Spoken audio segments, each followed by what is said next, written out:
around here for a exec person?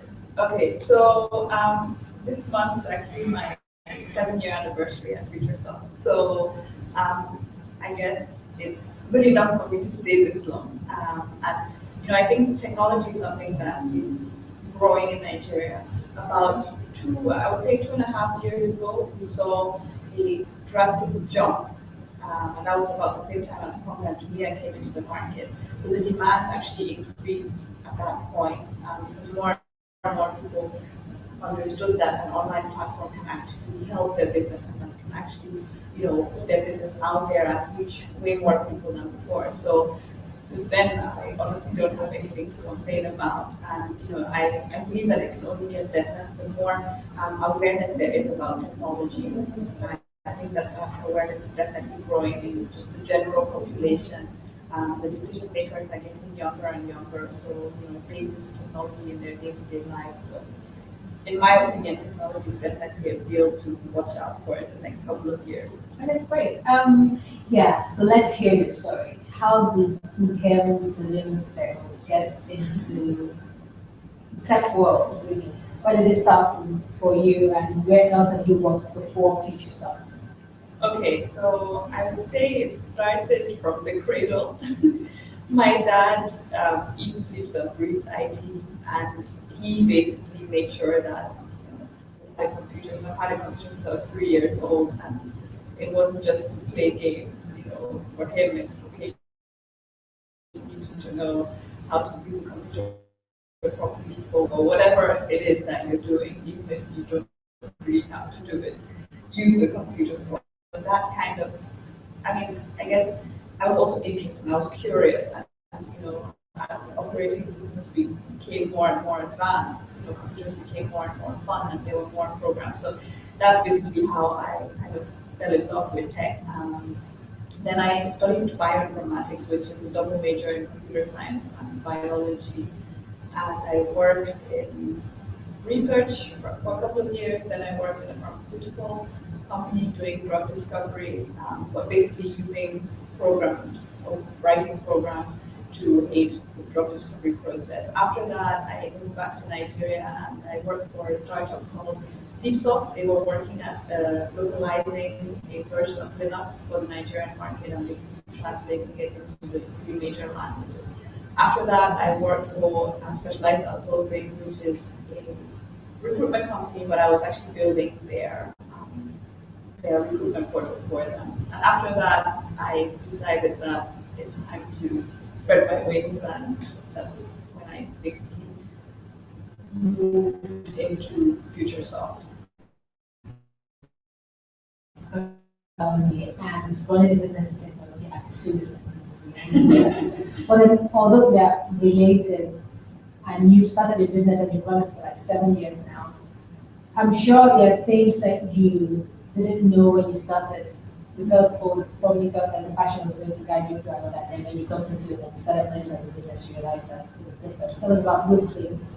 What makes it different from just, being a passion? Okay, so definitely running a business and being passionate about something are two completely different things, because when you're passionate about something, it's usually all fun. Business is not all fun. There are days where you're ready to rip your head out.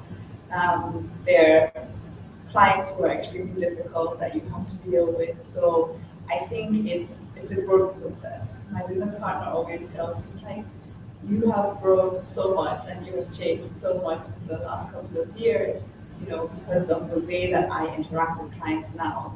So if I come to you with an email or maybe a very difficult client, just call me and be like, I can't believe how mature your response sounds, because before that, you just, what? No, and so I think you just evolve and you grow and you get to learn the hard way sometimes you get to learn the lessons other ways, and it's not that serious. You take little bumps in the road with a little bit more humor than you would at the beginning. At the beginning, every little thing is, oh my God, the world is going to end and everything is coming crashing down. But at the end of the day, you have a problem that you feel you can't solve today, by the time you wake up tomorrow, you'll find a solution somehow. Okay, so let's hear about these challenges. Can you like mention like a couple of them that are like really serious? Those you've been able to overcome and those you've just come to live with. Okay, so I would say, I mean, in technology, things can always go wrong, right? The worst thing, obviously, is when you're doing something that's important and the server goes down. Now, we were running a project, for example, and with servers, the thing is that you also have to know how much load you're expecting, so that you can actually get the right specification of server and also do load balancing when as needed. So we had asked the client said, oh, we're expecting about 7,000 people to log on within a week. On the first day, we had 7,000. The server obviously collapsed, and the client was there calling and screaming down the phone, and we're like, but you didn't give us the right numbers to work with in the get-go. Obviously, you're under a lot of pressure because you have to apologize, you have to. So I mean, those are things that we kind of learned the hard way because a client also doesn't necessarily know what kind of impact whatever they're offering can have. So as a technology provider, we learned that we always have to give way more leeway, even if that means that it costs a little bit more. But at the end of the day, nothing goes wrong. So those are the kind of things that we definitely learned how to handle, learned how to overcome.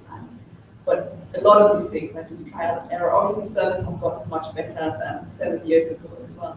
Okay, challenges that we just have to live with. I would say challenges we have to live with is the low skill level that we find in Nigeria still for developers, for basically any tech skill. The skill level is very low. So, and also in terms of the graduates that are being churned out by the universities, their general skill level is also pretty low. So you have to train a lot before you actually have people who can really work independently, which obviously slows you down. And as a small business, you are kind of constrained by funds in terms of being able to pay salaries. So a lot of the really, really good people, they go into the banks, they go to the telcos, oil and gas. So you're kind of left with the people who are not as good and who would be willing to work for a lower salary. So you kind of pay for it the other way in terms of time and having to train and having to teach, and then having to fight to keep them when they become good and realize that they can also go and get that bank job and get way more than what you're paying. Okay, now we're going to talk highlights of the conference. Right, so tell us about the highlights of running your business at Shichi. Okay, so I think one of the highlights, so last year we did a review in terms of how much money we spent on development in year one and how much money we spent on development last year. And so that's basically 6 years apart, and the figure was more than 10 times what it was in year one. So that definitely for me was a highlight, because when you're in it, sometimes you don't really see the growth. Sometimes you don't really see that, okay, you're making progress because you kind of feel like you're still on the same spot. Another highlight was being featured in Forbes Africa last year as one of the top 10 women tech founders in Africa. So that was definitely, a very big highlight to know that, okay, there are people who are noticing you outside of Nigeria or outside of Lagos even, right? So those are, I think, the key highlights that I would say. But I'm the kind of person I celebrate every little thing. So, every little success, every new client,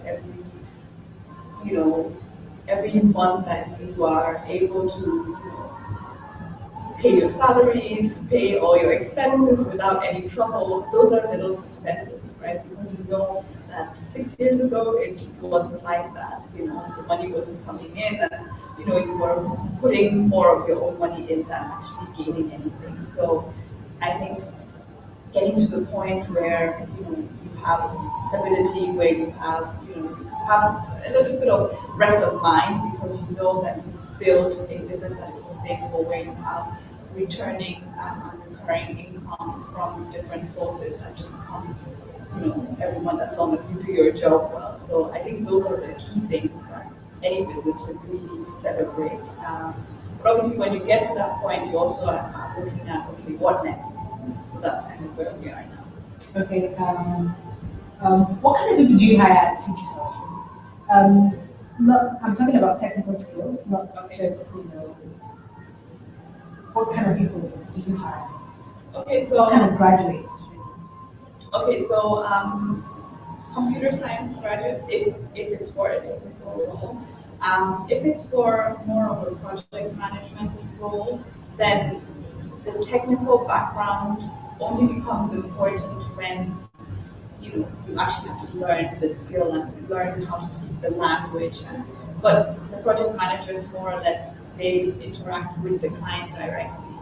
And when they do that, obviously they need to be able to also dull it down. So sometimes it helps when you're not too techy and you're a project manager, but obviously you have to understand enough of the technology behind it to be able to know what will work and what won't work. Obviously what kind of service you have to recommend, what kind of infrastructure the websites need that you're proposing for your clients. So you do need that technical knowledge, but I feel that you can learn a lot of that on the job if you are hungry to learn and if you're ready to basically learn. So for me, the key thing, as I said earlier, is that you have to be smart, you have to be willing to learn, and you have to be willing to learn really, really fast because technology changes every 5 minutes. So it's one of the fields where you can't apply the knowledge of 10 years ago today because it will be completely outdated. Even 2 years ago or 3 years ago just doesn't work anymore, it doesn't cut it. So it's a daily learning curve for everybody that's in tech that wants to keep being relevant. Okay, so how is it being a woman in tech? Because they call it tech girl. There's a name they call it, like the tech queen or something. So how does it feel being like a woman in a male-dominated industry?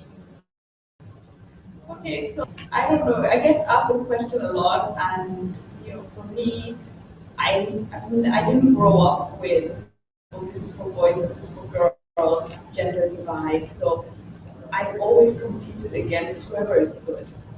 If you're not good, I don't even see. You're not on my radar. So I only see people who are good. If they're all boys, bring it on. I don't mind.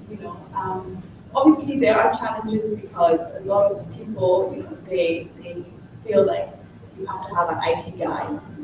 I'm not an IT girl. So I think, for me, I've just come to realize that, okay, you know what, I can break those stereotypes and I can, explain to people, or just by doing my work well and building my brand and consistently doing excellent work, I can actually basically break those barriers and break those the prejudice that a lot of people have in terms of women don't know anything about technology and basically prove them wrong. But at the end of the day, I'm just doing what I love and doing the things that make me happy. So I obviously you go to conferences, there are hardly any women, especially this it's like core IT conference. But all that stuff doesn't bother me because I like technology, So I think if the passion wasn't there, then it would be very, very hard.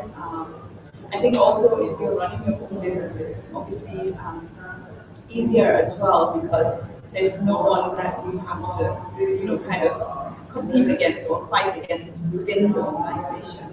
I have 2 male business partners, but when we have arguments, it's all based on knowledge, it's based on facts. If you don't know, keep quiet. If you do know, share your opinion, and we'll argue back and forth and we'll come up with the best solution that, we can come up with. But at the end of the day, it's based on whoever has the expertise in that particular area, whoever, knows how that client operates properly, things like that. But sometimes, you might have a good solution, but it's not based on how the client wants it, or, the peculiar, little things within the business of the client. So that kind of knowledge is very, very valuable as well in business and in technology, because tech only works when the people work with it. Great. So thank you very much for your time. Okay, thank I you. really appreciate you coming to share your story and joining us so much. Thank you very much, and enjoy the show. Thank you very much.